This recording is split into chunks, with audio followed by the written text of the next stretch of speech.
우리 하나님 홀로 영광 받으신 줄 있습니다. 자, 좌우 앞뒤 사람 보고 인사하겠습니다. 메리 크리스마스. 메리 크리스마스. 자, 오늘 우리는 메리 크리스마스를 외쳤습니다.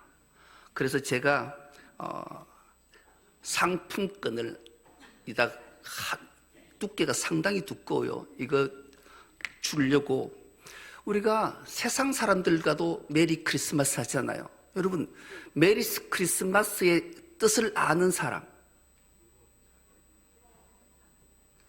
자, 메리 크리스마스 우리 은혜 청년.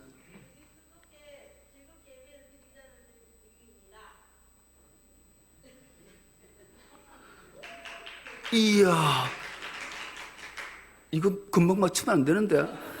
자,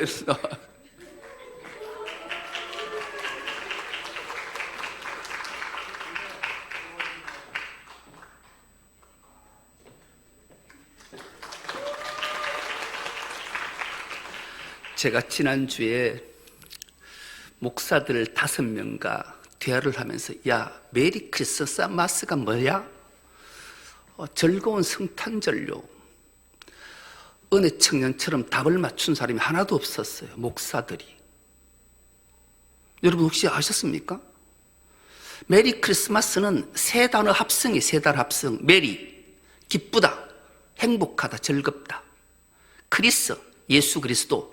마스, 미사, 예배합시다. 이 세 단어 합성이에요. 세상 사람들도 메리 크리스마스 하잖아요.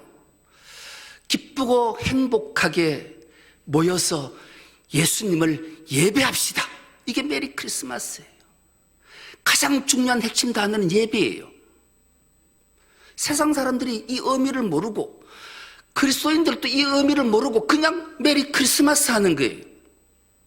메리 크리스마스는 기쁘고 행복하게 모여서 예수 그리스도를 예배합시다. 이게 메리 크리스마스라는 의미예요. 이것이 꼭 잊혀지지 않는 은혜가 있길 축복합니다. 여러분 이거 기억하셔야 돼요. 메리 크리스마스가 그냥 아무 의미 없이 생겨난 단어가 아니, 하나님 성령 하나님의 강력한 메시지가 이 세 단어에 숨어져 있기 때문에 그런 거예요. 그래서 우리가 오늘 기쁘고 즐겁고 행복하게 예수님을 예배하는 은혜가 있길 축복합니다. 네, 오늘 우리 함께 은혜 받고자 하는 말씀의 제목이 성탄의 정언자 되자, 이런 제목으로 함께 은혜를 나누겠습니다.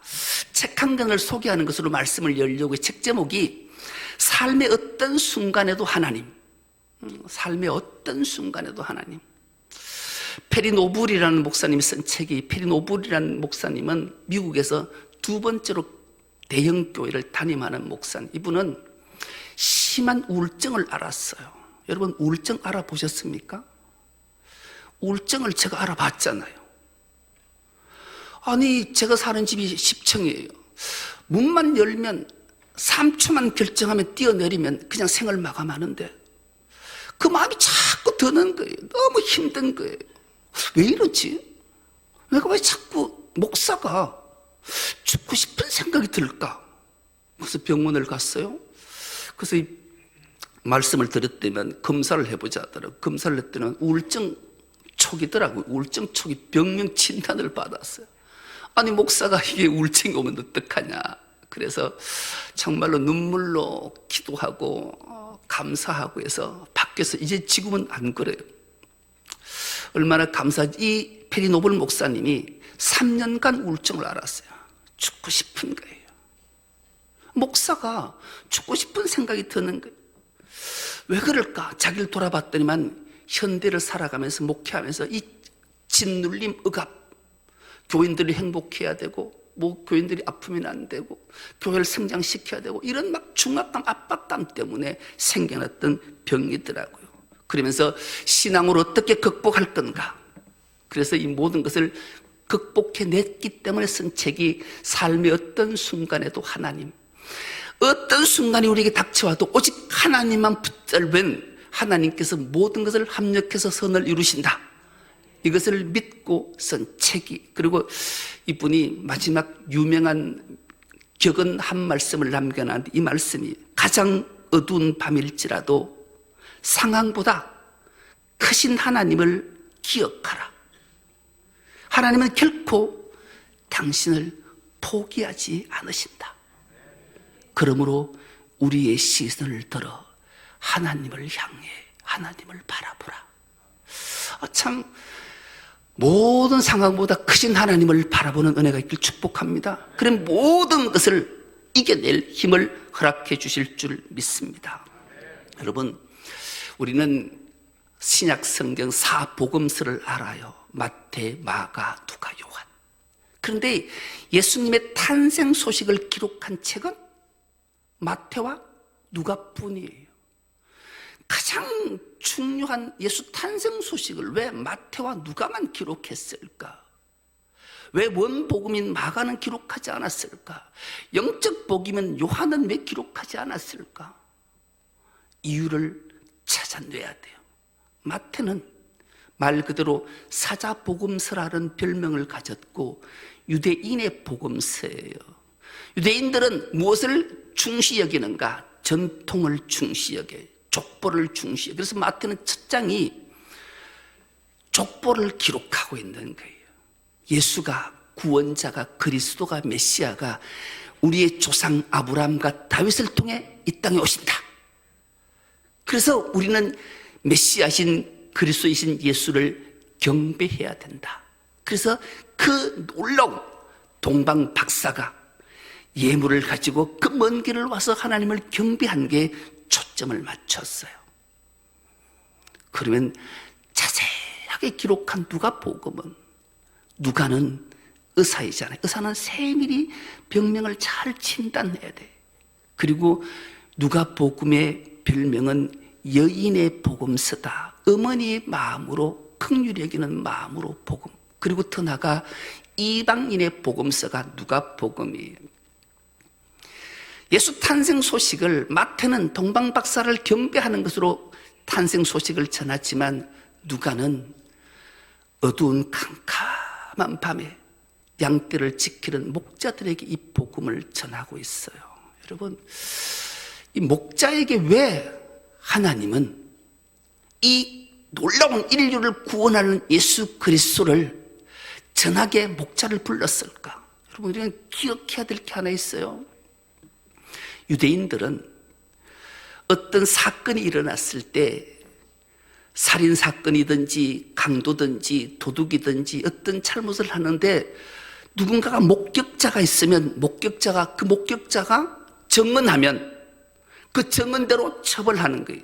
그런데 아무리 많은 사람들이 증언을 해도 증언 법정에 세우지 않는 증언자 두 명이 존재해요. 첫째, 여자들은 증언자가 안 돼요. 여자들은 증언해도 소용이 없어요. 믿지 않아요. 왜요? 인간 취급 안 했기 때문에 그래요. 사람의 숫자에 카운트가 안 된다니까요. 둘째, 목자들이에요.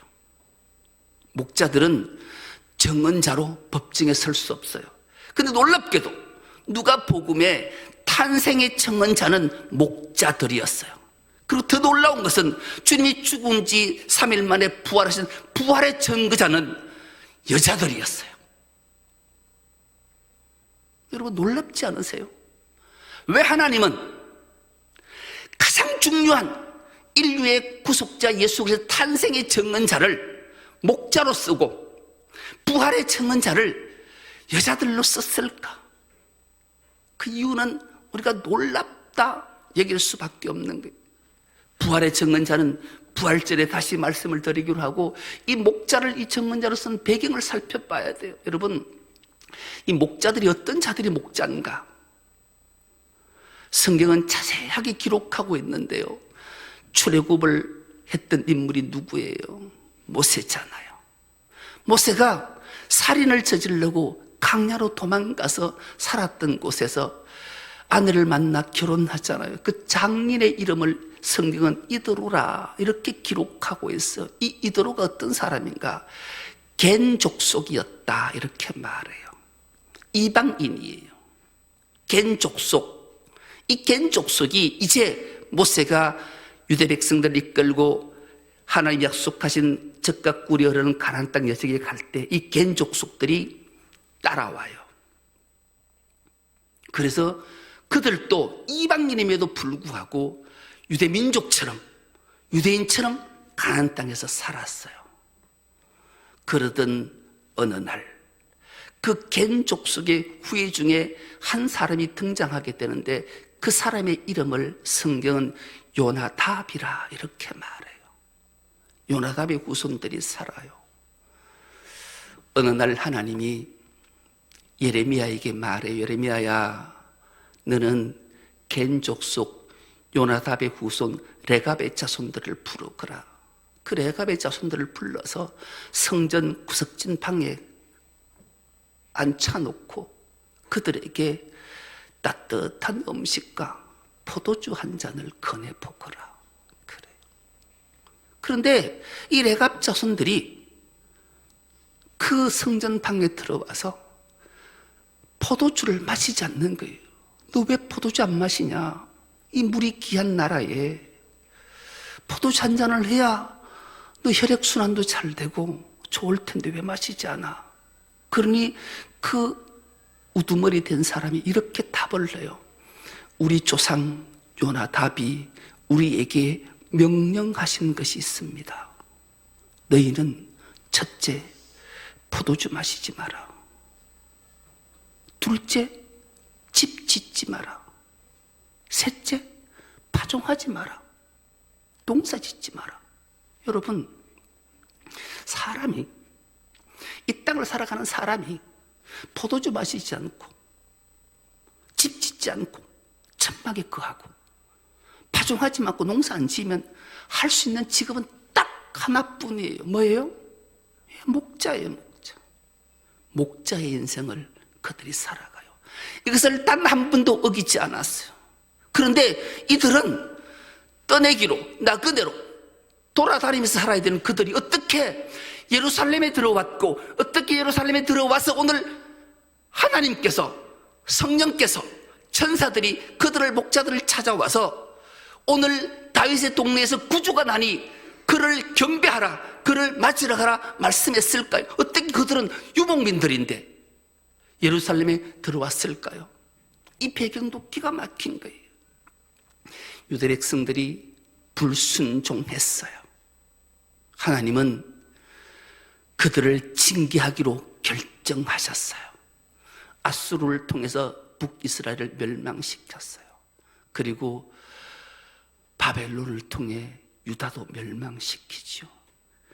바벨론에 가장 악하고 나쁜 왕이 있어서 그 이름을 성경은 느부갓네살이다 이렇게 말해요. 느부갓네살이 유다를 침공해요. 여러분, 성 안이 지켜주지 않는 대가 없으면 다 죽음을 당할 수밖에 없는. 그래서 이 목자들이 이 자기 목숨 때문에 도망해서 예루살렘 성 안으로 들어왔어요. 그러나 그를 인도하신 분은 성령 하나님이신 줄 믿습니다. 그들이 그 예루살렘으로 성 안에 들어와서 그 밤에 자기 양떼를 지킬 때 주의 사자가 그들을 찾아와서 하신 말씀이 오늘 본문의 말씀인 거예요. 오늘 본문이 어떻게 시작하고 있습니까? 그 지역의 목자들이 밤에 밖에서 자기 양떼를 지키더니 주의 사자가 곁에 서고 주의 영광이 그들을 두루 비추매 크게 무서워하는지라. 여러분, 한밤중 캄캄한 밤에 주의 영광이 그들을 비췄어요. 큰 빛이. 그러자 그들이 너무 두려워 놀라워하지요. 그러나 이렇게 말씀하지요. 무서워 말라. 보라, 내가 온 세상에 미칠 큰 기쁨의 좋은 소식을 너희에게 전하노라. 오늘 다윗의 동네에서 너희에게 구주가 나섰으니 곧 그리스도 주시니라 말씀해요. 여러분, 우리가 이런 놀라운 큰 빛만 봐도 놀라울 텐데 그 천사들의 하늘에서 음성이 들렸다. 얼마나 놀랐을까요? 음성만 들려도 놀라운데 큰 기쁨, 세상에 미칠 큰 기쁨의 좋은 소식을 너희에게 전한다, 이렇게 말했을 때 더 놀랐을 거잖아요. 그런데 더 나아가 다윗의 후손 중에 다윗의 동네에서 너희에게 구주, 메시아, 그리스도가 나셨다, 이를 말씀했을 때 여러분, 어느 날 이런 음성이 여러분에게 들리면 여러분 마음이 어떨까요? 보통 사람들은 웃기고 자빠졌네, 이런 말을 할 확률이 되게 높아요.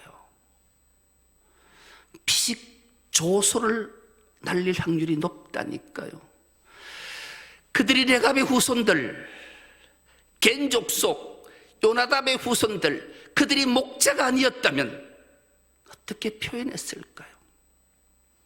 여러분, 성탄이 앞두고 우리 교회에서 바로 넘어가면 노아 동물병원 앞에서 보면 성탄 트리가 참 잘 있어요. 우리도 이제 내년에는 우리 찬양단들이 거기 가서 찬양을 좀 했으면 좋겠어요. 가까이 지내는 목사님한테 전화, 목사님, 형님, 왜 우리 길거리 찬양하니도 와서 힘 좀 실어주소, 연락이 왔어요. 그래서 갔어요. 가서 봤더니만 옷도 탁 단복처럼 입고 특히 빨간 목도리를 탁 한 사람들이 쫙 서서 찬양을 해요. 찬양을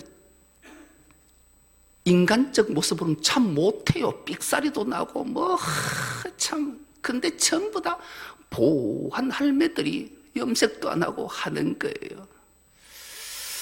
저는 뭔 역할을 했는가? 거기서 이제 복음을 전한다고 내가 맡은 역할은 어묵을 길 가는 사람한테 커피를 나눠주는 일을 했어요. 2시간 동안을 했어요. 그걸 하면서 늘 이 생각을 했어요. 이왕 하려면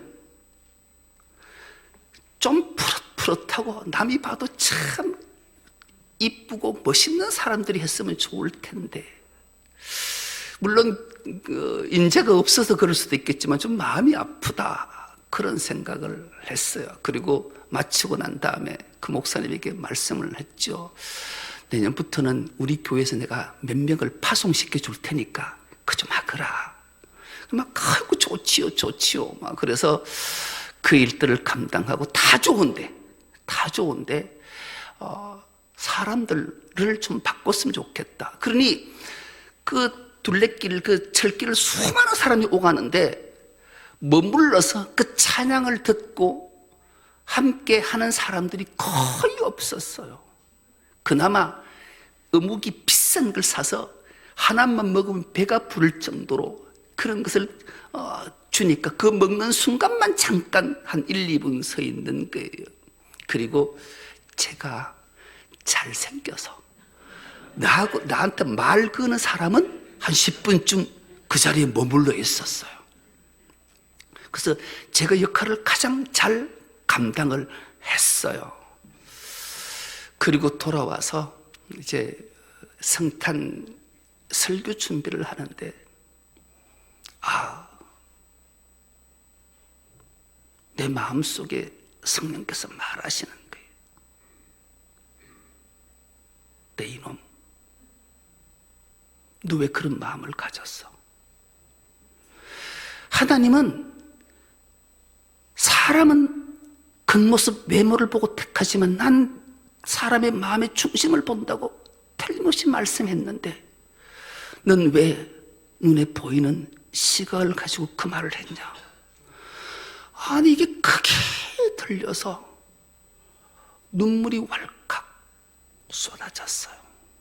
그리고 그 목사님한테 전화해서 내가 미안하다, 내가 잘못한 것 같다.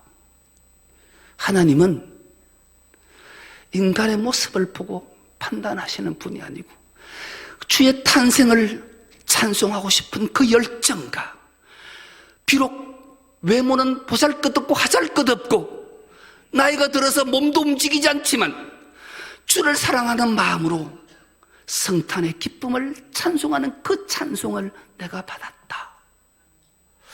음성이 들려져서 얼마나 반성했는지 몰라요. 여러분, 세상 사람들은 이런 행동들에 대해서 조소를 날리고 편의 말들을 하지요. 제가 왜 그 생각을 했는가 하면 그 사람들이 다니면서 한 말씩을 했기 때문에 그래요. 그래서 좀 제대로 된, 정말로 좀 이쁘고 멋있고 좀 잘 차려입고 이런 사람들이 찬양하면 같은 값이면 다 엉치 말하고 그런 마음을 가졌지만 우리 하나님은 그러지 않으셨다라는 거예요. 순수한 마음, 하나님의 사랑, 성탄을 축하하는 그 믿음을 주님이 보셨다고 말씀하셨기 때문에 그래요. 그래서 정인조차도 설 수 없는 이 목자들을 향해 주님이 말씀하셨던 거예요. 그들을 통해서 인류의 죄를 사하시고 인류를 구원하실 예수 그리스도를 보내신 그것을 목자를 통해 정언자 삼고 싶으셨다는 것을 깨닫게 해주셨어요. 여러분, 오늘 가장 놀라운 단어, 세 단어가 등장하는 오늘 본문 12절 말씀을 우리가 한 목소리로 한번 합독해 보겠습니다. 시작. 너희가 가서 강보에 쌓여 구유에 누워 있는 아기를 보리니 이것이 너희에게 표적이니라 하더니 아멘. 여러분, 띄워두세요. 세 단어를 발견하셨습니까? 너희는 가서 강보에 쌓여 구유에 누워 있는 아기를 보리니 이것이 너희에게 표적이니라. 가서 보고 표적이 되어서 이것을 증언하라. 주님이 말씀하신 거예요. 놀라운 말씀이지요. 예수님의 탄생은 세상의 표적이 된 거예요. 인류에게 표적이 된 거예요. 이 표적을 영접하면 구원의 근거가 돼요.